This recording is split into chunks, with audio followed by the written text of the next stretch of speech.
红白色的铁塔是彰化鹿港中央广播电台的发射塔，原本应该挺直的模样，却变形歪腰了。咱风吹啊！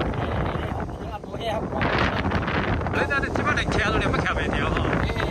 采访现场，强风咻咻吹不停。居民说，17号下午鹿港强风狂吹，没想到发射塔变成这副模样，歪了30到40度。台风跟东北季风两个的系统的影响，鹿港地区昨天的话，平均风是有到6级，阵风有到10级。民国58年新建的央广发射塔，在6年前停止发送讯号，之后这些发射塔列为文化景观，继之前2座被台风吹倒后，再被吹歪1座。同样是风袭状况，半夜3点多，苗栗车站大门口突然一大片物体往下坠落，一阵尘土飞扬，原来是墙面遭强风吹落。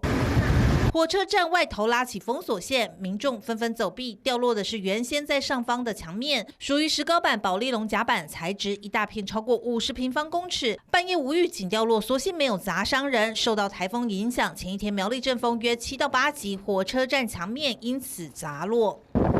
狂风吹袭，不止苗栗火车站外墙，就连鹿港的发射塔也歪斜。所幸和台电无关，没有造成停电，没有伤及民众。但各地强风令人心惊胆战。3立新闻许说黄梦珍、杨静盘点我们苗栗综合报道。